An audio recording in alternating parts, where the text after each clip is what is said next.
Well, it's another on-time budget here in New York State, with the governor and state lawmakers passing a new spending plan before the April 1st deadline. Here are some of the highlights. The total budget is a little more than $175 billion. The agreement makes the 2% property tax cap permanent. Nearly $28 billion is set aside for education, nearly 4% more than last year. However, the Alliance for Quality Education claims the funding gap between rich and poor schools has grown by 25% under Governor Cuomo, and says the budget will make educational inequality continue to grow. And finally, nearly $20 billion is set aside for Medicaid and health care, also a slight increase there. So how did Western New York make out? Here's 7 Eyewitness News reporter Jeff Rusak.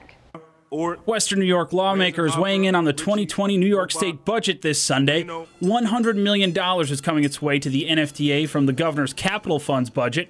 Senator Tim Kennedy and Western New York lawmakers announced the state will spend $20 million over the next 5 years on repairing the Metro Rail. He says that's a big deal considering how much work is needed on the New York City subway system. We have been focused on ensuring that Buffalo and Western New York gets our fair share. So when it comes to education funds, when it comes to economic development funds, when it comes to transportation funding and what we've been able to deliver for our community, I'm very pleased with the fact that there's an equitable distribution of resources coming to Western New York. Marijuana was not a part of the budget, although most Democratic lawmakers hope to have it passed soon.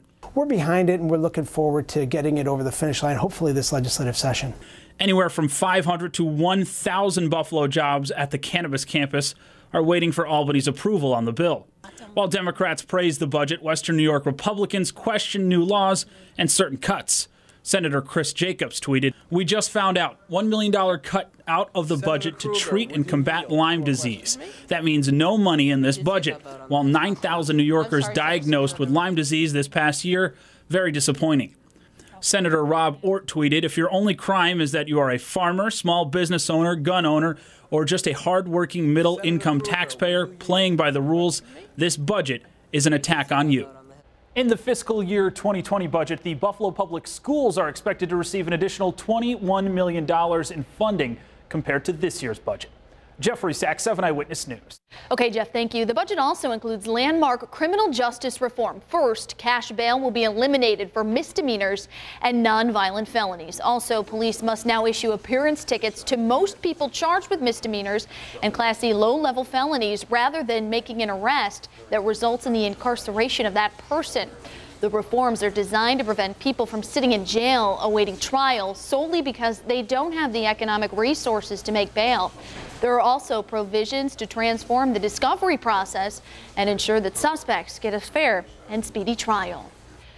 The man representing the state's District Attorneys Association of New York State is critical of the reforms. The Albany County DA said, quote, "Our hope was that our lawmakers would heed some of the suggestions by prosecutors concerning the procedure involved in the bills related to bail discovery and speedy trial." He says they have set up unrealistic requirements that will ultimately fail the people they are intended to protect. The budget also includes a ban on single-use plastic bags. The measure allows individual counties to charge a 5-cent fee on paper bags.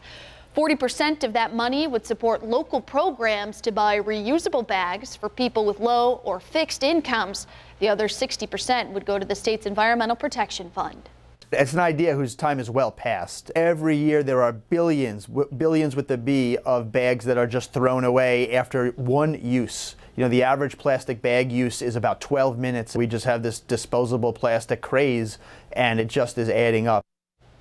You will still get plastic carryout bags for food delivery. Dry cleaning will also be protected by plastic, as it has in the past.